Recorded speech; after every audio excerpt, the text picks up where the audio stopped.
رحم الله من قرأ سورة المباركة الفاتحة. بسم الله الرحمن الرحيم. الحمد لله رب العالمين الرحمن الرحيم مالك يوم الدين. إياك نعبد وإياك نستعين. اهدنا الصراط المستقيم صراط الذين أنعمت عليهم غير المغضوب عليهم ولا الضالين. أعوذ بالله من الشيطان اللعين الرجيم. بسم الله الرحمن الرحيم. الحمد لله بارئ الخلائق الأجمعين باعث الأنبياء والمرسلين، ثم الصلاة والسلام على أشرف الأنبياء حبيب قلوبنا وشفيع ذنوبنا أبي القاسم محمد. اللهم صل على محمد وآل محمد. ثم الصلاة والسلام على أهل بيته الطيبين الطاهرين المعصومين المظلومين، لا سيما ولي الله الحجة ابن الحسن صاحب الأمر والزمان. اللهم صل على محمد وآل محمد وعجل فرجه. روحي وأرواح العالمين له الفداء، ولعنة الله على أعدائهم وعلى منكري فضائلهم من الأولين والآخرين إلى قيام يوم الدين. آمين رب العالمين. نوروا مجالسكم بذكر محمد وآل محمد. اللهم صل على محمد وآل محمد وعجل فرجه. أحبائي, tonight we're gathered here to commemorate the martyrdom of al-Mu'mineen Sayeda Khadijah al-Kubra alayha as-salam. Allahumma salli ala Muhammad wa ali Muhammad wa ajil farajah. And I would also like for us to take a moment to recite one Surah al Fatiha for the 4th year death anniversary of my mother-in-law, العلوية Sayeda Kausar Zaidi. رحم الله من قرأ سورة المباركة الفاتحة. بسم الله.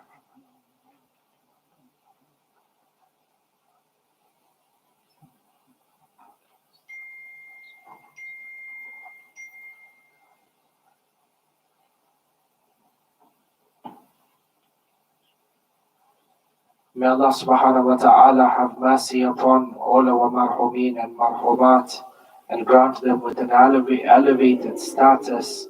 This is our dua during these blessed days of Shahrul Ramadhan. Sallu ala Muhammadin wa ali Muhammad. Allahumma salli ala Muhammad wa ali Muhammad wa ajil farajah. Ahibai, the Arabian landscape before the declaration of the prophethood of the final messenger of Allah Azza wa Jal, you find that the landscape of Hijaz, together with the Arabs of the Arabian Peninsula, the residents of Hijaz, there were many migrants who had taken the land of Hijaz as their homeland, who had migrated from different faiths, hundreds and hundreds of years even before the birth of Rasulullah.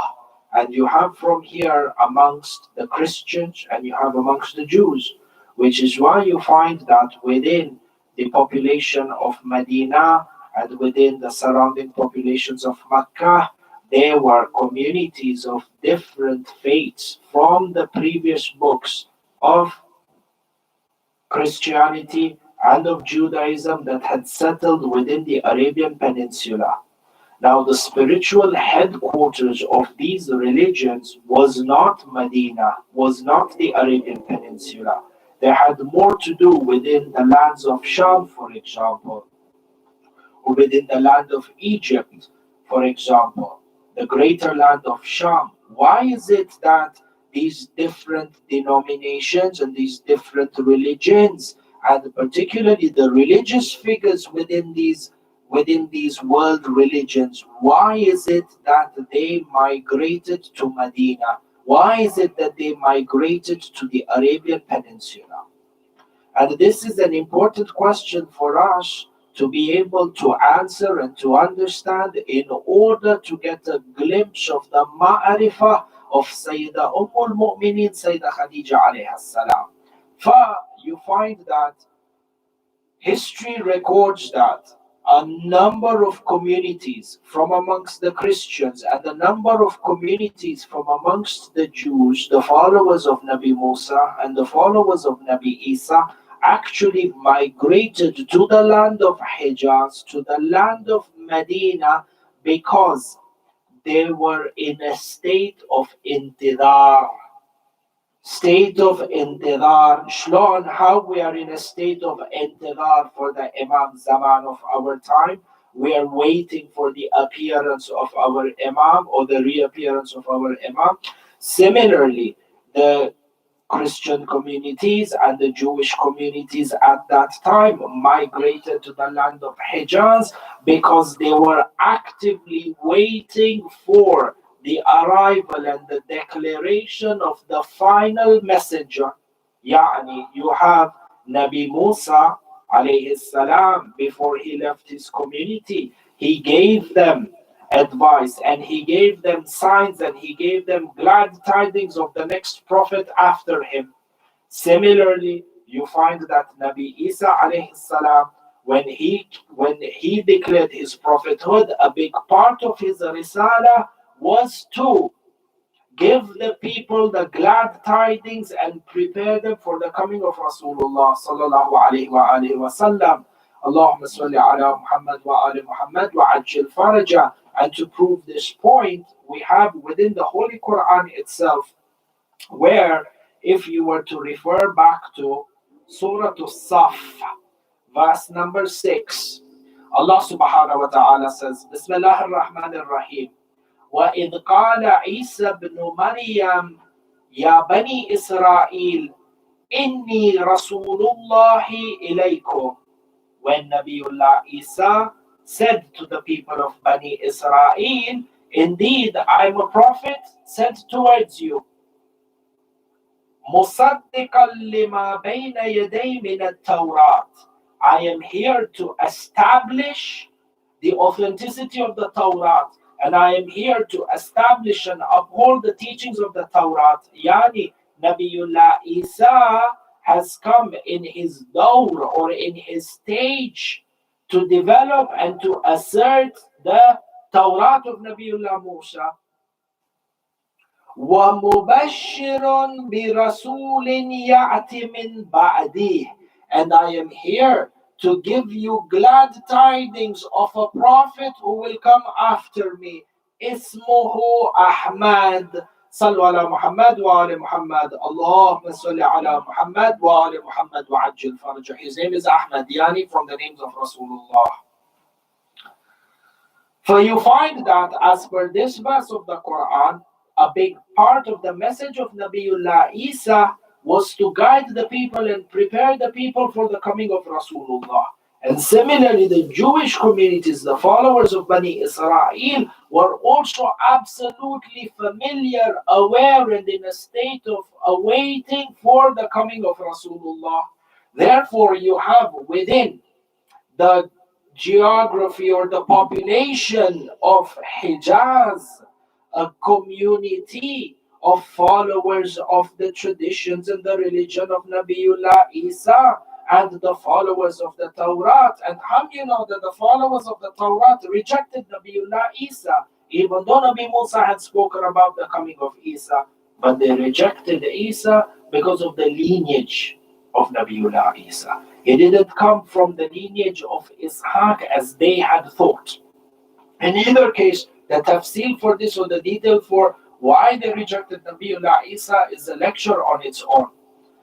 Hamshi, both these communities, both these religions were in a state of awaiting for Rasulullah. And truly, they had scriptures from amongst themselves that allowed them to identify Rasulullah such that when he made the actual call and declared his risala, the people would be able to recognize him. They would go and they would go back to the Torah and they would go back to the Injil and they would say, according to the signs given to us in our scriptures, according to the signs that are given to us within our divine books by our prophets, this is the sign of Rasulullah and this is how we can recognize him. Just like in the same way we have signs within our scriptures that allow us to recognize the true Mahdi, Ajalallahu Ta'ala Farajahu Sharif, what his sifat are, what his characteristics are, where he will reappear, how he will reappear, the khutbah he will recite when he reappears, the miracles that he will come with. When we see all this, inshallah, if the dhuhur, and inshallah the dhuhur is in our lifetime, we will be able to see these and match these and say, this is what was prophesied by the prophet of the past or the prophets of the past. And at the very head of them, Rasulullah.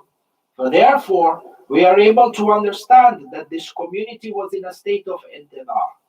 And truly when Rasulullah made the declaration of Islam and declared his risala, the people of the different religions recognized him. And you have this within the Quran. Again, if you were to refer back to Surah al Baqarah, I believe verse number 146, Bismillah ar-Rahman ar-Rahim. Alladhina ataynahumul kitab. For those who we gave them the book, yani the Ahl al-Kitab. Minhu, from amongst the Christians, the followers of Nabi Isa, from amongst the followers of Nabi Musa, and the followers of the Injil and the followers of Torah.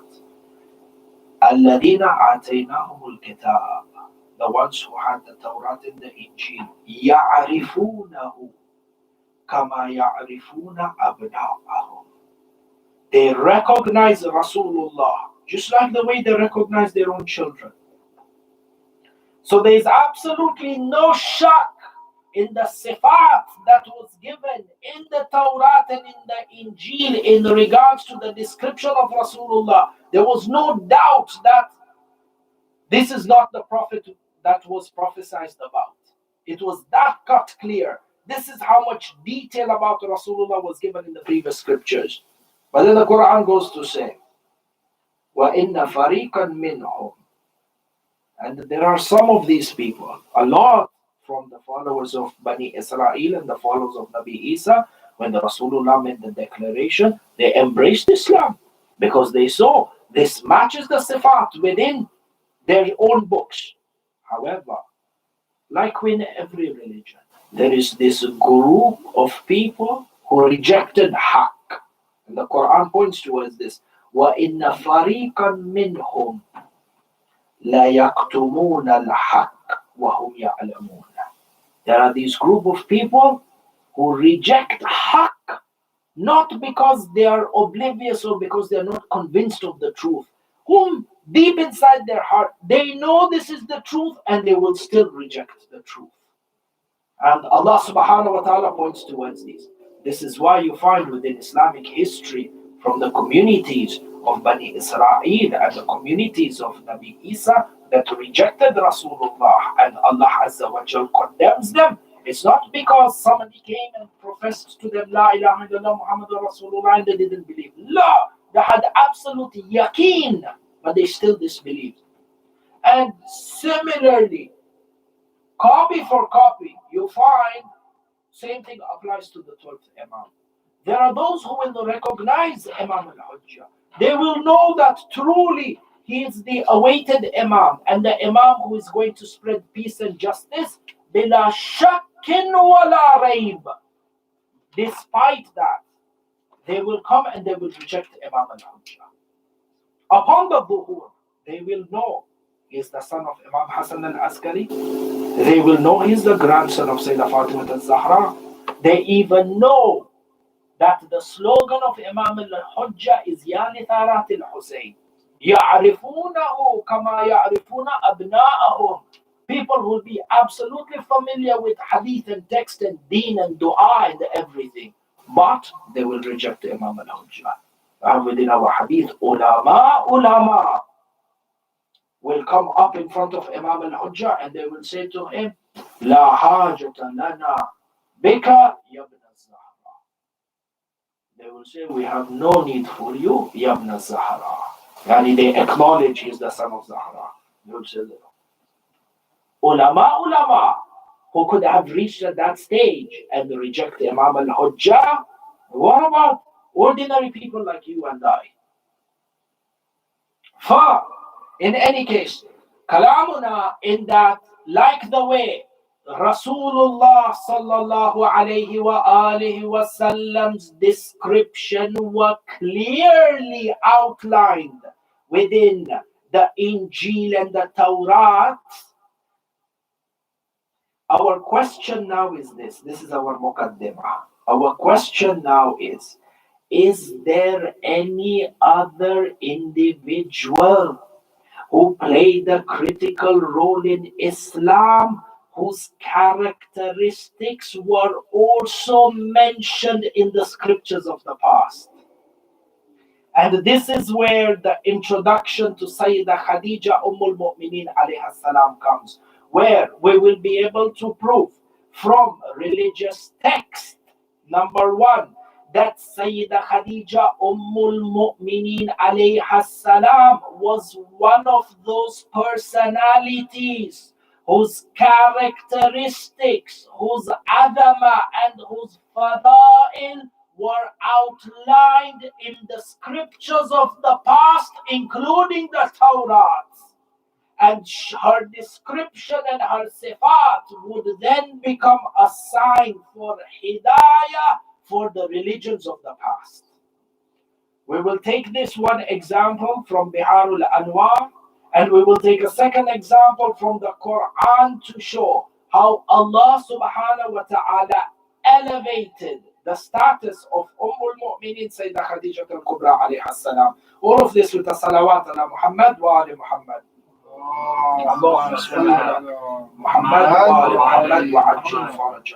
I refer over here to Biharul Anwar, and this is volume 16. Hadith is quite long, but let me give you the context and the background of the hadith. The hadith narrates that there were scholars, high priests from Bani Israel, who one day, when they were in Mecca, they came to visit Sayeda Khadijah al-Kubra alayha salam. They came to her house as guests and she welcomed them. Now it is important to understand that Sayeda al-Mu'mineen, Sayeda Khadijah alayha salam, had a very important and had a very high social and economic standing amongst the people of Hijaz.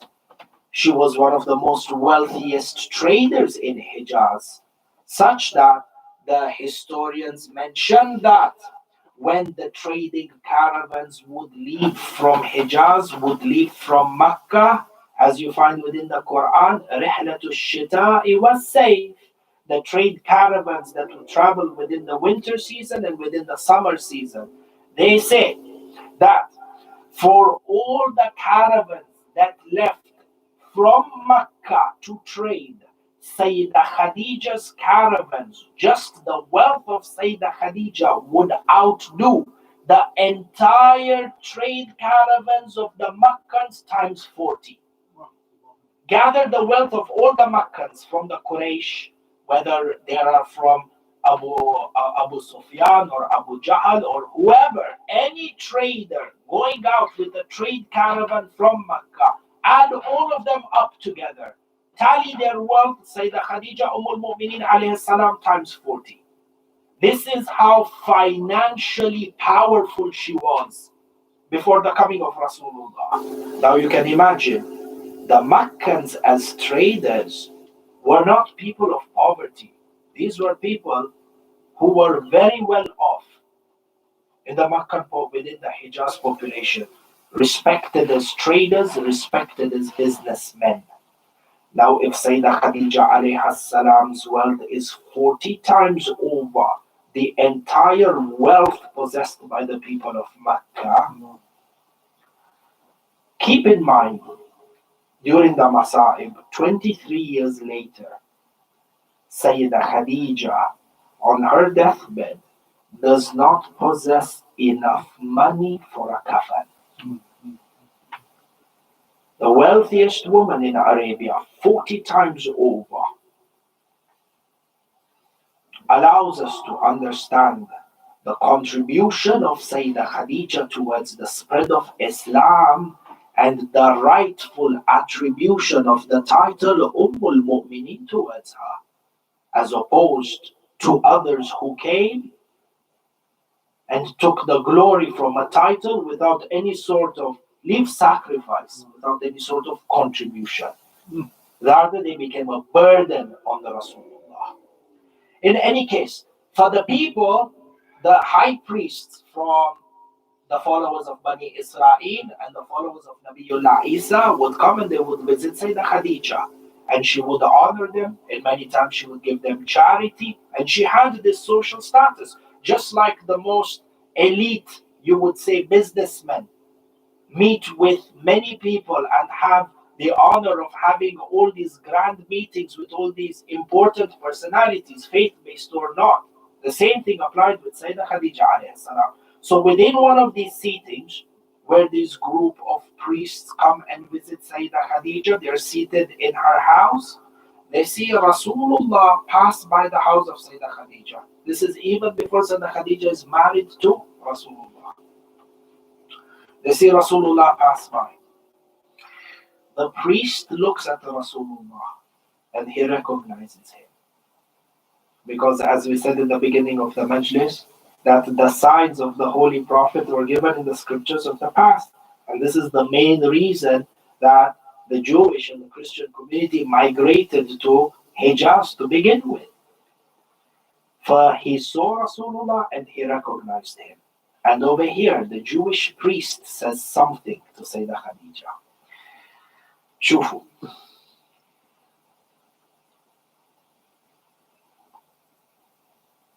وكانت السيدة خديجة ملكة عظيمة. She was a queen, a grand queen in her own right. ولها من الأموال والثروة الطائلة ما لا يحصى. She had wealth that could not be counted. This is how grand her wealth was. فقالت أيها الحبر بما عرفت أنه النبي. Now the priest said to Sayeda Khadijah that this is going to be the prophet to come. Sayeda Khadijah asks him, how did you recognize that he's a prophet to come? Rasulullah has not declared anything. These are the early days in Makkah. قال وجدت صفاته في التوراة. I found the same characteristics of this man who's walking by as Rasulullah. I found his characteristics outlined within the Torah. أنه المبعوث آخر الزمان. That he is the prophet that will declare the prophethood in the Akhir Zaman, in the last of times, the last prophet. يموت أبوه وأمه. His mother and his father will have passed away. Meaning what? Within the Torah, you have the dhikr of Rasulullah. Within the Torah, you have the dhikr of the father of Rasulullah, Sayyid Abdullah. Within the Torah, you have the dhikr of the mother of Rasulullah, Sayeda Aminah. وَيُكَفِّلُهُ جَدُّهُ. And the one to take responsibility of the upbringing of Rasulullah, his grandfather, Abdul Muttalib. Abdul Muttalib, Sayyid Abdul Muttalib alayhi salam's dhikr within the Torah. وعمه, and after his grandfather, his uncle, Sayyid Abu Talib alayhi salam. The dhikr of Sayyid Abu Talib made within the Torah. Rather, this is not the dhikr of Abu Talib alayhi salam. This is not the dhikr of Abdul Muttalib alayhi salam. Rather, this is the fadila of Abu Talib and Abdul Muttalib mentioned within the Torah, because to take responsibility of the upbringing of the Prophet of the final time is an honor, is something that is praiseworthy. For they were praised in the Torah even before they were born when it came to Rasulullah. Fada'il of Imam Abu Talib within the Torah. Ba'ad. Here comes the ma'rif of Sayeda Khadijah. The kalam is inside of the Torah. The priest goes on to say, وَأَنَّهُ Rasulullah سَيَتَزَوَّجْ بِإِمْرَأَةٍ مِّن قُرَيْشٍ. And it is outlined within the Torah that the Prophet of the final time shall marry a woman from the Quraysh. Sayeda Kausar. She will be the leader of her community. Sayeda, feminine of Sayyid. Sayyid yani leader. She will be in a position of leadership for her community. But this could be anyone. Could be any one of the wives of the Holy Prophet. Sahnola. The priest goes on. وَأَشَارَ بِيَدِهِ إِلَيْهَا. And the priest pointed towards Sayeda Khadijah and said to her, you are that selected and chosen wife of Rasulullah. Meaning that Sayeda Khadijah Ummul Mu'mineen alayha salam, her fada'il, her dhikr and her sifat were outlined inside of the Torah for generations before, such that when Rasulullah would claim his prophethood, the sifat of Sayeda Khadijah would become a dalil to assist and to establish the prophethood of Rasulullah sallallahu alayhi wa alihi wa sallam. Allahumma salli ala Muhammad wa ala Muhammad wa ajil farajah. This is from the maqam of Sayeda Khadijah alayhi salam, that her fada'il is mentioned within the Torah. Ay wahid. How does Allah Azza wa Jalla describe Sayeda Khadijah inside of the Quran? Verse of the Quran, Rahib Jiddan. Yani a verse of the Quran that truly makes a person ponder and makes the soul quiver to the core core. The reference over here is Surah al Allah subhanahu wa ta'ala is talking to Rasulullah. So this is verses of the Quran revealed by Allah, and the one being spoken to is Rasulullah. وَلَسَوْفَ يُعْتِيكَ رَبُّكَ فَتَرْضَى. Allah is saying, and your Lord shall reward you in the Akhirah to the extent that you are absolutely satisfied. Yani to the content of your heart, Ya Rasulullah, there is thawab and there is ajr and there is a maqam for you in the Akhirah that is waiting for you. Sah. Then Allah goes on to tell Rasulullah, أَلَمْ يَجِدْكَ يَتِيمًا فَآوَى.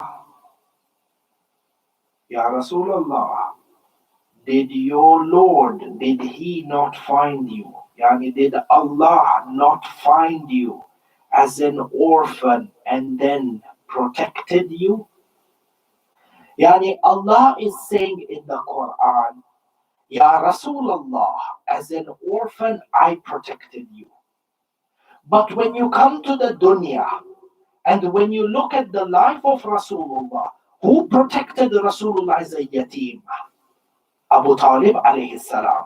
So the protection of Abu Talib, Abu Talib's protection of Rasulullah as a yatim, that action of affording him protection, Allah subhanahu wa ta'ala attributes it to himself. Yani, Ya Rasulullah, I protected you through Abu Talib alayhi salam.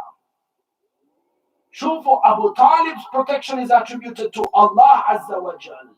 When Abu Talib protects you, I am the one protecting you, Ya Rasulullah.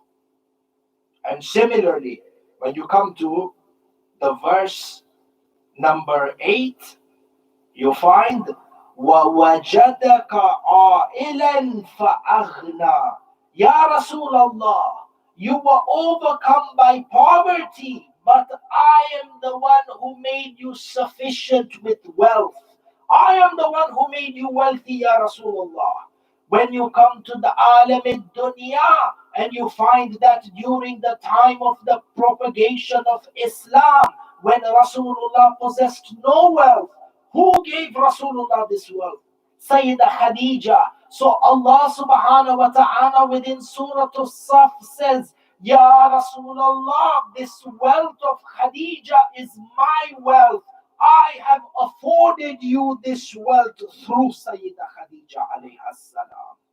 Yani the wealth of Khadijah al-Mu'mineen alayha salam, the wealth of Allah subhanahu wa ta'ala. For she was this divinely selected individual who would come and assist in the spread of Islam by providing every sort of material infrastructure needed for Islam to prosper, survive, and then prosper. You find that it is this wealth of Sayyidah Khadijah alayha salam that was used by Rasulullah during the Meccan days, number one, to liberate the slaves. Bilal al-Habashi, the Mu'addin of Rasulullah, was liberated with the wealth of Sayyidah Khadijah.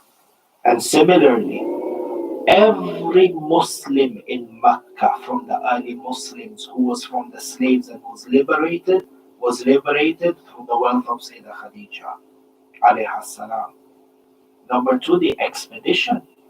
When the oppression of the Muslims as a minority in Mecca knew no bound, and they were now being persecuted and were being killed, target killings inside of Mecca, Rasulullah gathered this small group of Muslims, and at the very head of this expedition, Sayyid Ja'far al-Tayyar, the brother of Amir al-Mu'mineen, and he went with this delegation of Muslims, and they migrated from Mecca to Abyssinia, to Ethiopia. And it is this Ja'far al-Tayyar, because of him, that Islam, the roots of Islam, were actually settled from the southern part of northern Africa all the way down to Central Africa through the grace, the diligence, and the hard work of Ja'far al-Tayyar alayhi salam. This expedition of persecuted Meccans who had to flee and who had to seek asylum in Abyssinia. Who funded these expeditions? Who funded the resettlement of these Muslims seeking asylum in Abyssinia? Ehna, as a community of immigrants, we understand the cost of resettlement. Now imagine for those who are being persecuted and have to leave their homes overnight, the trouble of travel across the Arabian Peninsula, and the difficulties of settling in a new land where your religion is gharib, your environment is gharib, your language is gharib, but to live a life of honor. Sayyidah Khadijah alayhi salam's wealth kicked in over here. To the extent that, as we said in the beginning, 13 years that Rasulullah spent inside of Mecca, In this 12th year, Sayeda Khadijah alayhi salam, 12 years, her entire wealth is spent in the way of Islam. When the Muslims were subjected to the valid shi'b of Abu Talib and were placed under economic siege, who fed the Muslims? There was an embargo. If you were a Muslim and the follower of Rasulullah, no one would sell food to you. No one would sell clothes to you. You could not give your children in marriage, nor would they take your children in marriage. Proper embargo. Sanctions to the highest level. Who would go and provide wealth to break these sanctions? It was the wealth of Sayeda Khadijah alayhi salam. Which is why Hadith al-Sharif says, the 4 women of Jannah at the very highest level, Sayeda Asiya, the wife of Fir'aun, Sayeda Maryam, the mother of Nabi Isa, Sayeda Khadijah alayha salam al-Mu'mineen, and Sayeda Nisa al-Alameen, Sayeda Fatima al-Zahra alayha salam. Allahumma salli ala Muhammad wa ala Muhammad wa ajil farajah. For truly for us today is a day of grief in terms of this great personality. And there are many lessons to be taken from the life of Sayyida al-Mu'mineen alayhi salam, especially when it comes to the architecture of how to propagate Islam and the infrastructure that is needed in order for the spread of the word of Ali Muhammad, inshallah, in perhaps future lectures. The narrations mention, historians are divided. Sayyida al-Mu'mineen alayha salam passed away on the 9th of Shahrul Ramadan. According to traditions, some traditions are of the opinion that Sayyid Abu Talib alayhi salam passed away on the 7th of Shahrul Ramadan. So between the martyrdom of Imam Abu Talib alayhi salam and Sayyida al-Mu'mineen 2 days. And you have certain traditions that say that actually Imam Abu Talib alayhi salam passed away in the month of Shahrul Hajjah. So between the martyrdom of Imam Abu Talib and Sayyida al-Mu'mineen, 2 months. Whether it is 2 months or it is 2 days. Count from the martyrdom of Sayeda Khadijah, because the martyrdom of Sayeda Khadijah definitely marks, and we are able to say, the death of or the martyrdom of Imam Abu Talib alayhi salam. Sah? On the highest count, that Sayyida Abu Talib alayhi salam passed away on the 7th of Shahrul Ramadan. Shahrul Ramadan, Shawwal, Dhul Qa'd, Dhul Hijj, Muharram, Safa, Rabiul Awwal. The Hijrah towards Medina. Upon the martyrdom of Sayyidah Khadijah and the martyrdom of Imam Abu Talib alayhi salam, Rasulullah did not last in Mecca for even 6 months. The threat on his life was such that he was forced to migrate. And through this you are able to understand the value of the protection that was granted to Rasulullah through Imam Abu Talib alayhi salam and the wealth of Sayyidah Khadijah. So long as these 2 personalities were there, Rasulullah was able to establish himself in Mecca. And the minute they left the dunya, the next stage of Risala began as well, which is the migration to Medina. The narrations mention that Sayyidah Khadijah alayha salam on her deathbed, she bid farewell to Rasulullah, and as she took her final breaths, she gave the final wasiyah to Rasulullah to take care and to show love and affection to their only surviving child, Sayeda Fatima al-Zahra. Sayeda Khadijah says to Rasulullah, O Prophet of Allah, take care of my daughter. Let not the heartless Juhala from the Arabs mock her or bring her any grief. Let them not taunt her for not having a mother, Ya Rasulullah. If she is scared and alone in the nights and in the dark, O Prophet of God, my will to you is that you will hug and you will give safety and comfort to my daughter Fatima.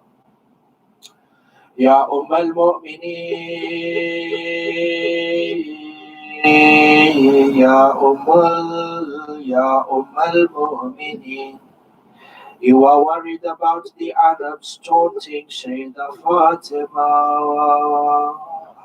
Upon the martyrdom of Rasul Allah, the same Arabs who were granted Hidayah, who were granted Islam by Rasul Allah, the same Arabs who benefited from your wealth, they shall come to burn down the door of Sayeda Fatima. Ya al-Mu'mineen, not only will they taunt your daughter, they will slap your daughter. They will kick her and break her rib as they squeeze her and they crush her between the door and the wall.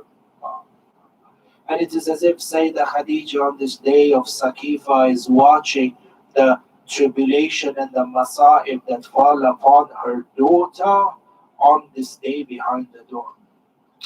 The narrations mention that when Sayeda Khadijah passed away, Rasulullah tried to cover the body of Sayeda Khadijah with a kafan. There was no money for a kafan. So Rasulullah used his abba when he would cover the front part of the body of Sayeda Khadijah, the feet would be exposed. And when he covered the feet, the head would be exposed. So Rasulullah raised his hands in heaven with tears rolling down his cheeks.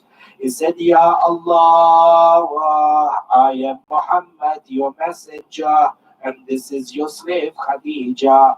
She spent her entire wealth in your religion. For Ya Allah, you provide her with the kafan. The narrations mention that Jibreel descended down with the heavens with 5 kafans and with 5 pieces of hunud. Allah, Allah. The first of the kafans for Sayeda Khadijah, the second of the kafans for Rasul Allah, the third of the kafan for Amir al-Mu'mineen, the fourth of the kafans for Imam Hassan al-Mujtaba, and the fifth of the kafans for Sayeda Fatima al-Zahra. Allah, Allah. Why is there no kafan for Sayyida Shuhada wa Aba Abdullah? And you know there is a deep connection between Imam al-Hussein and Sayyidah Khadijah, because the narrations mention that every day when Imam al-Hussein migrated from Medina to Mecca, and before going from Mecca to Iraq, to Kufa, and to Karbala, every day he would go to Jannatul Ma'wa and he would visit the grave of Sayyidah Khadijah alayhi salam, and he would weep at the grave of his grandmother. This is Imam al-Hussein, this is Imam al-Hussein who shall be buried without the ghusl and the kafan. The narrations mention that when Imam Zainul Abidin came back to bury Imam al-Hussein, he lifted the body of Aba Abdullah. Imam Sajjad fell down to the ground. The people of Bani Asad are watching. Imam Sajjad tries to lift the body for a second time. He then falls down to the ground. And then we see the people of Bani Asad say, we see Imam Zainul Abidin move to the other side of the body. He tried to lift it again. He sat down. A person from Bani Asad comes to Imam Zainul Abidin and says to him, Yabna Rasulillah, if the body of your father is heavy, we have men from the tribe who can help you lift the body of your father. Imam Zainul Abidin alayhi salam burst out into tears, crying and weeping, hitting his face in grave. Imam Sajjad says, it is not the weight of my father. When I lift the body of my father from the right side, the left side falls over. When I lift the body from the left side, the right side falls over. This is because of the manner in which they trampled the body of Imam al-Hussein under the hoofs of the horses. Not a single bone in the body of Abu Abdullah was.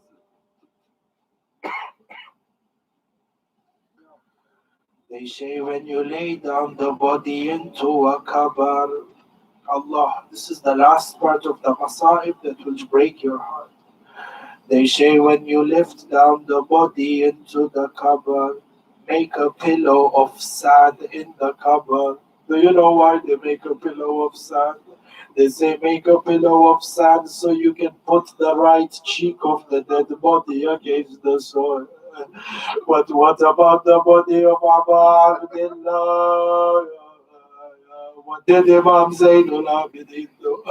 This is a body over here trampled by horses. Ya Zain al-Abidin, how can you put the right cheek on the soil when the head is on a spear in the city of Kufa? Inna lillahi wa inna ilayhi raji'un wa la hawla wa la quwwata illa billah. And if you are following this majlis from your homes, be sure to do matam today. Beat your chest to commemorate the grief of al-Mu'minin Sayeda Khadijah. إن الله وملائكته يصلون على النبي يا أيها الذين آمنوا صلوا عليه وسلموا تسليما اللهم صل على محمد وعلى محمد وعجل فرج عن مات من حسين